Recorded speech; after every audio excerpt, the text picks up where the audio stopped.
What is going on, guys? Welcome to another episode of the Diabetes Hustle Podcast. I am your host, Ali ABDUL-Kareem. Thank you so much for tuning in. On today's episode, I interview a very special guest by the name of Raffael Purcell. Raffael is based in Australia, and we met through Instagram through her brand, and she is the creator of Pancreas Gang. As you can see right here, voila, I have two wonderful shirts. I love the brand, and I really wanted to, for the people on podcasts, I'm showing YouTube the shirts that I have. The other one is, ta-da! Raffael has been living with type 1 diabetes for about 2 to 3 years, so we're both baby years in this diabetes game. And I really wanted to pick her brain and understand what was Dead Pancreas about, her story with diabetes, and, other things that challenges she's faced as someone living with diabetes, and what the whole purpose and the meaning of Dead Pancreas Gang was. And Raffael is a graphic designer based in Australia. I'm more than certain you guys are really going to enjoy this episode, so let's get into it. Thanks for coming on. Truly appreciate it. I know the time was like crazy. We just kept DMing each other like, did we do the math right? What time is it? Thank you so much for having me. It's such an honor. Seriously, thank you. I appreciate it. So I keep my show really raw, and like I'm already recording everything. So I do the intros on my own time, and we just get right into it. I'm sorry, go ahead. Oh, sorry, I just said yes. Okay, cool. For the people at home, just give them a quick bio, who you are, where you live in, who are you? Okay, so hi guys. My name is Raffael Purcell, and I am from Australia, living on the Gold Coast, and I am 20, I can't believe I had to think about that, 23 years old, and I've been diagnosed with type 1 for 2 years now. 2 years. Sounds like me. I've been diagnosed for 3 years. I was like, I don't know why I assume people always had diabetes way longer than me whenever I look at 2 years is That's baby. So true. It's super like, it's crazy when I hear people like tell me, oh, I've been diagnosed for 20 years or since I was 6. And I'm like, man, you are a veteran. I got a lot to learn. Yes, exactly. Yeah. Oh, that would be us one day. Yeah, one day. Well, I mean, you know what they say, we're closer to a cure every time, and then we're here and still not a cure. Exactly. In 10 years, there's going to be a cure, and then it's like, 40 years, whatever. What's it like in Australia? I've never been over there. It's very hot.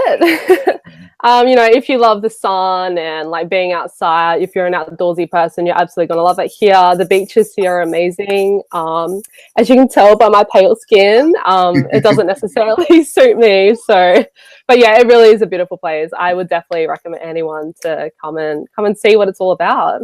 Yeah, I mean, I'd love to come over there. Have you ever been to the States? No, not yet. It's definitely on my list.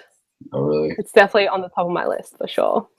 Yeah, I saw this photo you have on Instagram. It was you and it was this little girl. I forgot her name. Raina. I think you guys both had a Libre, right?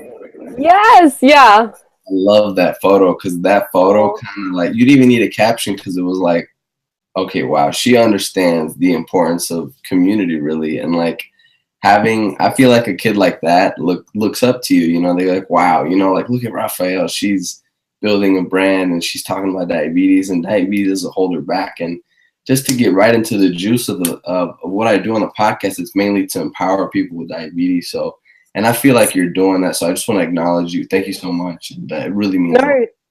Thank you so much. Thank you. So take us back. So what were you like? Let's go like to start from the story. We really want to get to know you. What were you like as a kid? What kind of activities were you involved in? Let's start there. Wow. So as a kid, I was probably completely different. I was a little bit shy, all through like primary school, high school, that kind of thing. I was a very active person as well. So I was always involved in triathlons, swimming. I used to do surfing. So I always had like so much energy, and growing up, I was kind of lived a normal life, just going out, like having fun, that kind of thing. Triathlon. Dang. Yeah, I don't know how I used to do it, honestly. The training behind it was so intense. What were your favorite sports? Did you have like a main favorite sport, or was it just mainly like running and kind of stuff like that? Um, it probably was triathlon because it was very physical and very challenging and very, very grueling. And you know, I am always up for a challenge, so I think that's why like I was always into like the kind of more high-powered sports. Right, Yeah. right. Who did you admire when you were growing up? Um, that's a tough question. I don't really look up to the more celebrity kind of or sportsman people. I more look up to pretty much the daily people who, you know, they've come from absolutely nothing and then like they've built themselves up to where they are today. I think those are more the people that I admire. Someone with a really strong work ethic and people who don't take no as an answer and don't quit. Yeah, a lot of the people I look up to, I hear and they get asked like, who'd you look up to as a kid? And they're like, my parents or this person. Like, and it's so simple. It's not always like, oh, I looked up to, Michael Jordan or someone like really, high up in the celebrity list. But that's what I admire too, work ethic and basically making their contribution to whatever they're doing. So that I definitely can relate to that. Yeah, exactly.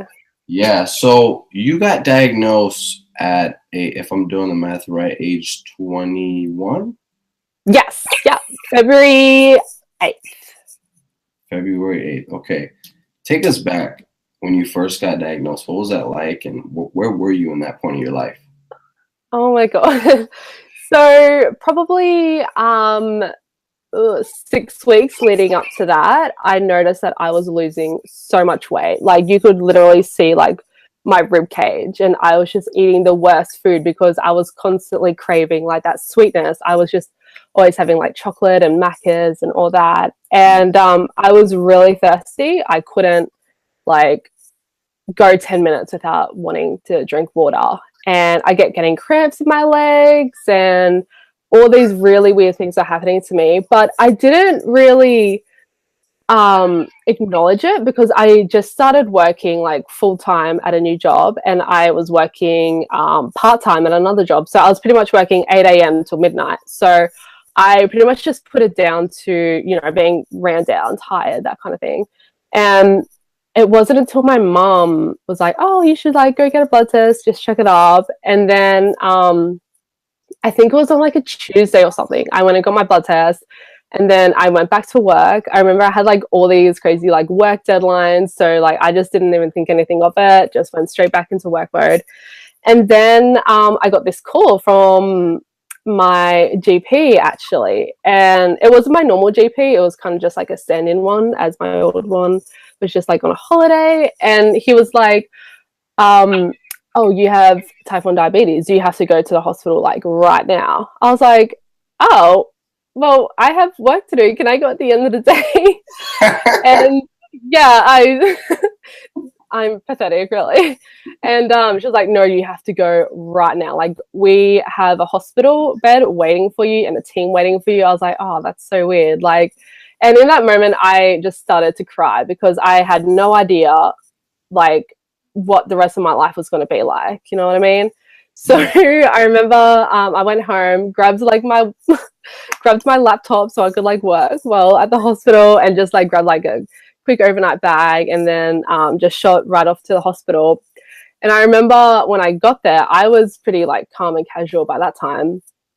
The reception lady at the hospital was like, oh, I went up to her and I was like, oh, my name's Raffeal. Like, hey, I'm supposed to be here. She's like, is your name Raffeal? I was like, yeah. She's like, are you feeling okay? Like, how are you walking right now? Like, are you feeling sick? I was like, no, I feel totally fine. Like, I've just come in like strutting into this place. Yeah. And then she was like, your blood sugars are so high, you should not be able to be like standing or walking or talking. And I was just like, oh yeah, that's kind of weird. Like, here I am, like feeling fine. Yeah. And then there was a team waiting for me to be put into a coma. But since like I walked in, like just pretty much feeling normal, like thank God they didn't. But yeah, and then I was pretty much only in hospital for 18 hours, not even a day. Yeah, so I was thankfully fairly quick to like adapt to the kind of situation. And as soon as I knew what was happening, I was like, okay, like what can I do to like kind of not move forward, but to like live the best life that I could, you know what I mean? Yeah. So yeah, Sorry, to cut you off, but I think no, you go on. It's really like, people say it's cliche, but I feel like the people I associate myself with that have diabetes in the community made this the chip on their shoulder, the reason to become even healthier, or the reason to become a better person in general. And I'm like, without out of my mind that happened to you. What is that like? Obviously, you're told you're diagnosed with diabetes, and then take us to like the first couple of experiences. You know, your biggest struggle socially. What was that like? And then, you know, who was your biggest support? Like, let's get into that part. That's the juicy part. Oh man, my biggest supporter. I'm not sure who. It probably would have been Tilly. She was probably the first person who I kind of met online first. But I remember before I made like my Instagram account, I would pretty much like cry myself to sleep every night because I thought that like I was kind of like the only one, blah blah blah. Like I was trying to be the strong person, but like sometimes it's just like super hard to try and deal with. And as soon as I made my Instagram account, I have not cried about it since at all. Yeah. So it really is like everybody in this community who has like helped me in some way. Even if it's just like a little compliment or like a like on a photo or like, oh, you're doing great, that kind of thing. Like, yeah, it really all just builds up to this really like massive and impactful community that we have. Yeah. And go ahead. Go on. And like in regards to the lag is like in regards to like socially and stuff, I think that I was able to pick up on that pretty well and feel really comfortable. It was pretty much just telling people, and I think it's still probably my biggest struggle today is telling people that like I'm diabetic and like I can eat that cupcake, you know what I mean? Yeah, I get you. I think because it's like, for me, why I don't like telling people, oh yeah, I'm diabetic. I just don't. I don't want pity, and it's like I'm not saying that to get like it is what it is, because when I tell them, they're like, "Oh, I'm sorry." I'm like, "No, I wasn't looking for a sorry. I haven't." Exactly. Yes. You know what I mean? Yeah, I definitely get that sympathy side all the time, and I'm like, nah, like I'm just letting you know, just in case like I pass out somewhere, like you would kind of know what's going on. Yeah, right. And I feel like from what I see on your Instagram, you're a really artsy person, and you know, for the people at home who don't know, which they probably already know now by the intro, you are the creator of Dead Pancreas Gang. And why I say I look at your profile and your website, it's really well designed, and you have this creative edge. And have you always been like that artsy kind of person? Oh, thank you so much. Yeah, I am a full-time graphic designer. Actually, that's my profession. So it was kind of only obvious for me to translate the kind of like design and aestheticness kind of into an Instagram account. Yeah, I think the cool thing about what you're doing is when I wear a bracelet or I wear a shirt, essentially it's like I feel like I'm part of something larger. It's not like boring diabetes. Like when a lot of people think of diabetes, they think of sugar and people that are trying to lose weight, and they think of like really boring, depressing stuff. But when you think like Dead Pancreas Gang or people wearing like really cool, like they have a style with it, that's what I feel like I'm a part of something cooler. What's your main like mission with Dead Pancreas Gang? What do you hope to achieve for the diabetes world, essentially? Pretty much just getting rid of the stigma that's based around diabetes. You know, I chose the name Dead Pancreas Gang for a few reasons. I chose one because it's a little bit like kind of edgy, like a little bit street style. It kind of evokes some sort of reaction, whether people like it or not. That's a totally different story. And it gets people really curious, and it really does get people asking questions regarding like, oh, what does that mean? Like, blah, blah, blah. And yeah, it's just a great conversation starter as well. Yeah, I love it because it's like I don't really go to parties, to be honest. So like when I want to wear that shirt and someone goes like, "Hey, what's that?" Like I want people to ask, and like same thing with my Dexcom. Like I have my sleeve rolled up, and it's just exactly. Like you wear it, and that's what like I feel like it's going on with the community. Like some people are creating, clothing designs, videos, to just arts in general. That's the stuff I love, so I really want to commend you for that. Like let's talk about like how did you, like the first couple of days you starting this, was it like, you know what, I want to create this first, or like take us back to like early Dead Pancreas Gang? Well, I pretty much just started it as like a joke. I just kind of got like one t-shirt made up for myself because I didn't think like anybody else would be kind of interested. And I remember I started wearing it to like work and just like around the home and stuff. And I was getting like all these kind of like, oh, that's really cool. Like, that's a really cool name. Like, what does that kind of mean? And so I was like, oh, maybe I could kind of go somewhere with this. Yeah. So, and actually, it wasn't until my brother's best friend mentioned that he really liked the name. So I was like, oh, okay. Like, so if someone who doesn't have diabetes or like doesn't really associate with diabetes kind of thinks and kind of sees the humor side of it, I was like, oh, maybe I should take this to the next level. And then I think within like a month of that, I started like selling all my shirts and building up a website for it. Yeah. That's the whole process with it. It's like, I love stories and hearing about like how things began. Like, it was this day, that, but like hearing like a non-diabetic say like, that's a cool name. Like that's definitely. Yeah. Yeah. And I was honestly not expecting like people to buy it all. And still to this day, I'm still getting like orders week by week. So that still completely blows my mind. Yeah, you know what? Here's what I need to do. I need to go to a party and just wear the shirt. Yes. My plan is actually, I really want to post the white one I got at home. Actually, I'll show the people at home.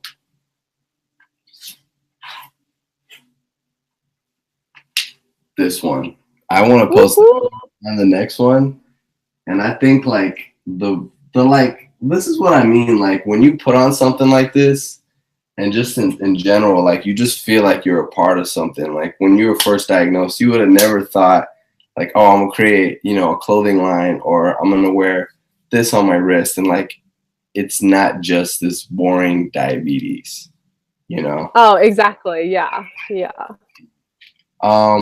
Give me 1 second. Cause I went off a little bit off script.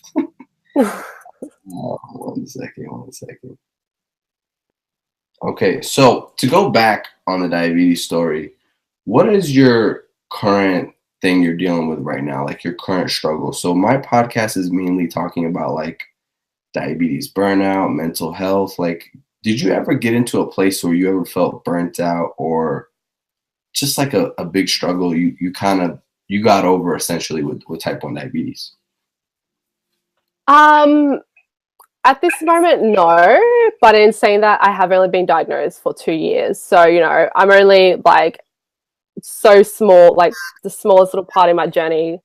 So I definitely do kind of like not expect, kind of like intend for things to happen, because, those kind of things build you up as a person as well. So at the moment, probably my biggest struggle would just be dealing with the assholes that don't like that just, I even have friends that that know that I'm type 1, and they would make a post on Instagram like that there'd be a picture of like a donut or something, and then they'll tag their friends saying like, oh, I'm gonna get diabetes, that kind of thing.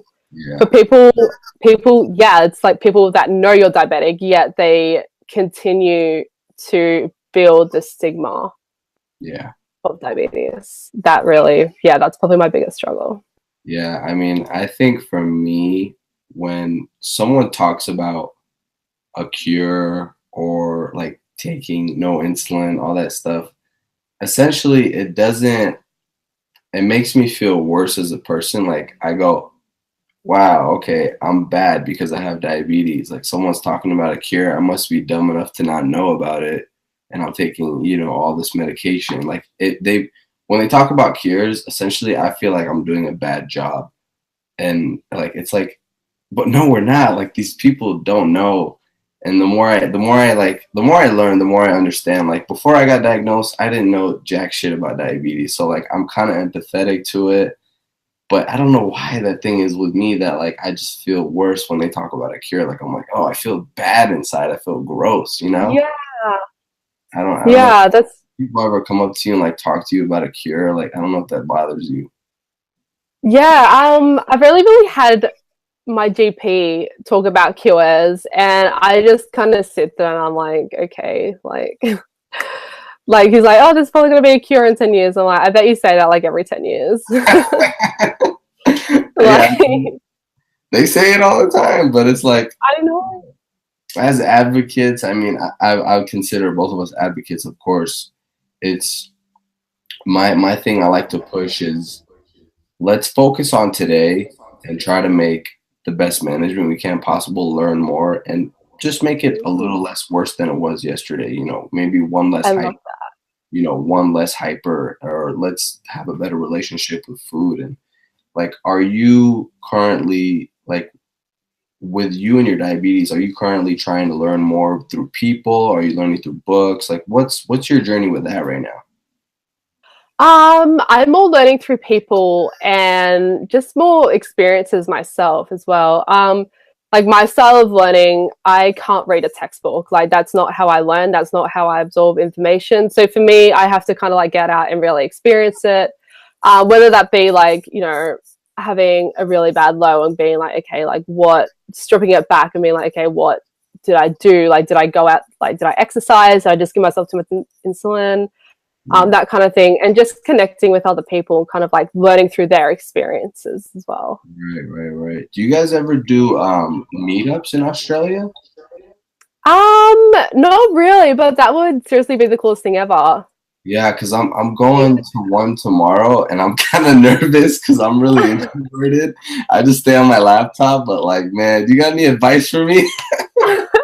I did go out to dinner with 3 amazing Gold Coast girls last weekend, and honestly, it is just the best. Like there is no like awkwardness or anything, just because you guys like we all like chat online and it feels like we've already been friends for years already. So yeah, it was just so much fun. Yeah, So you will have so much fun, seriously. I'm open, so I'm like I'm more than getting nervous. Like I think it's really cool to like see those people that we see on Instagram, because like you're absolutely right. Like the community on Instagram, it's like no other. I know I sound egocentric, but it's crazy.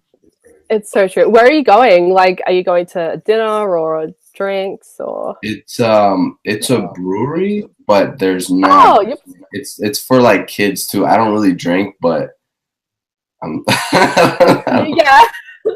I Just mean, have a few drinks. You'll be fine. Yeah, I'll get like a Diet Pepsi. I think I'll be okay.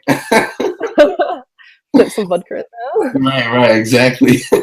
I've never actually played with alcohol and diabetes. I'm really like I don't even know how that works. Like my brain just can't even like I'm like too lazy to even think about how that even because like do you know the science behind that? I honestly don't. I before diabetes, I was a really like heavy, crazy party kind of like drinker, and yeah, as soon as I got diagnosed, everything just like all that kind of party just went away. I would only probably have at max like 3 wines. And in my experience of drinking wine, like my blood sugars have just been like so perfect throughout. So I will stick to wine for the rest of my life, probably. To close off on a couple last questions that are really near and dear to my heart. I know you didn't really talk about going through a burnout. Am I right? Like you've never really gone through like. No, I'm yet to experience one. Yeah, okay. Because usually my last question is like, what is your top 3 tips for diabetes burnout? But let's clear that out the way. You got a couple new people that are diagnosed or listening right now. From a perspective of you, what is your best 2 to 3 tips to them to kind of set them for their diabetes success or the next couple of years? Like, what do you want to say to them in those top 2 to 3 points?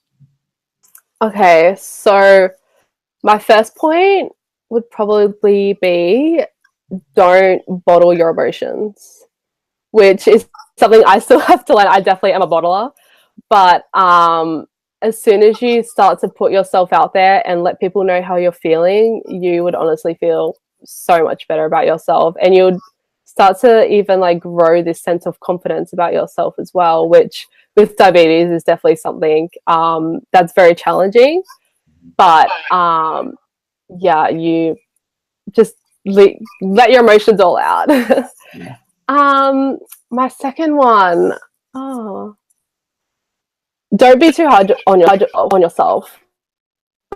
A low or you have a couple lows in a day doesn't mean like your life is over or you're a bad diabetic or anything. Like everybody experiences highs and lows every day. So yeah, just really roll with the punches when it comes to like if you're having a high blood sugar or low blood sugar, and definitely don't beat yourself up about it.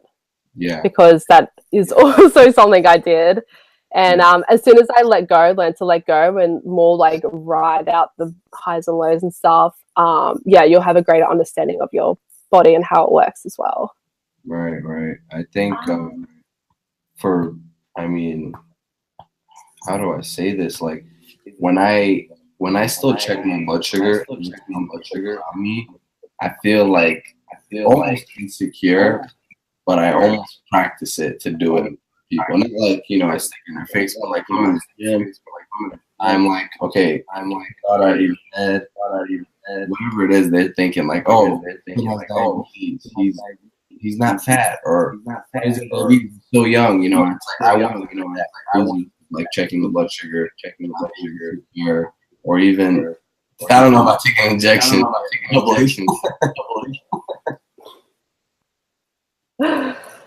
Wait, so you cut out for a second? I know I can hear my echo in the back. Is it kind of okay? We're good. I can hear an echo. I don't know why. It stopped now. Okay, good. I'm sorry. Okay, sorry. Oh god, I just said myself. So man, I hate when Google does this, man. Oh my god, don't worry. We're closing up soon, but Raffeal, thank you for coming on the show. I really appreciate it. For the people at home, and just like conversation between me and you. Can you hear me? Yes, yeah. What do you want your legacy and what legacy? What do you want it? What do you want on the wall? What do you want for it? Oh, that's so hard. I've kind of never thought about like the kind of goal towards it. Oh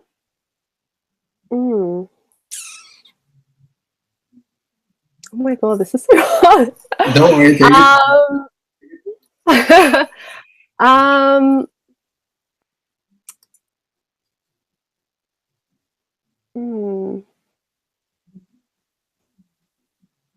Oh man. This is such a hard question for 8:30 in the morning. I think that oh man. Maybe this will help you. Yes, I'm very much as well. So there we go. Maybe just for people to be able to feel comfortable in their own skin and to be able to have open conversations, and especially with random people off the street who kind of see it and kind of get curious by it. And just to continue living life as hopefully as normal as you can, and just like know that it's okay that I don't know. It's okay to let your emotions and feelings show. Yeah.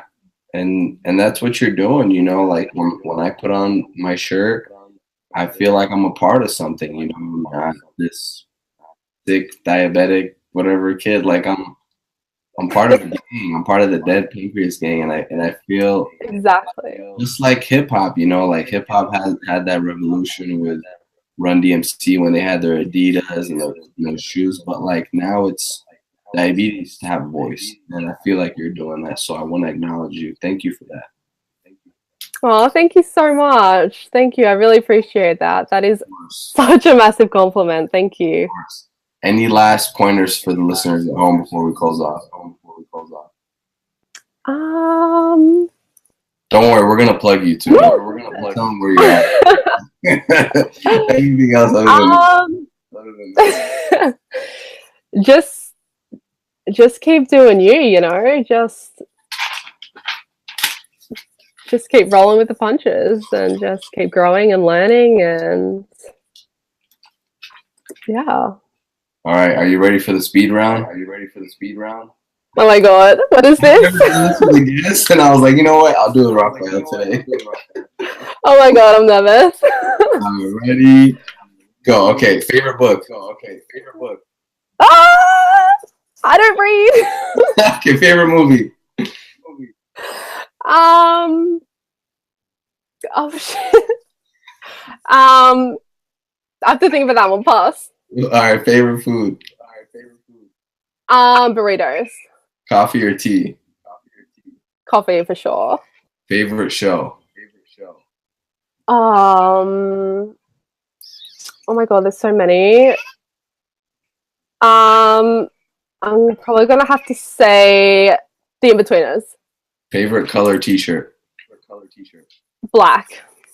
Current obsession. Homewares. Cool. All right. So, where can people find you? Tell them, you know, where you're at with social media, your website. Go ahead and plug them right now. Yeah, so my Instagram is Raffeal.type1, Rafffael.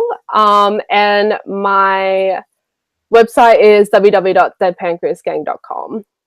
Awesome. We're going to have that in the link in the description. So, guys, thank you for listening. I truly appreciate it. Raffeal, thank you so much for coming on. If there's anything I can do, let me know. And hopefully we'll chat soon and show you cool photos of Dead Pancreas Gang. Woo! All right, Raffeal. Thank you so much for having me. It's been so much fun. Let me know if you need anything, okay? I will. Thank you. All right. Thank you so much. We'll talk soon, okay? All right. Bye. Bye. See ya. That was the episode, guys. Thank you so much for watching and listening. I truly appreciate it. I hope you guys got some great value from that. Got to know who Raffeal is, and hopefully you can start rocking a Dead Pancreas Gang t-shirt or tee. Let me know in the comments below if you guys enjoyed this interview. What do you want to see more of? Please leave a review on iTunes if you guys enjoyed this. That being said, stay tuned for I'll see you guys for the next episode. Goodbye.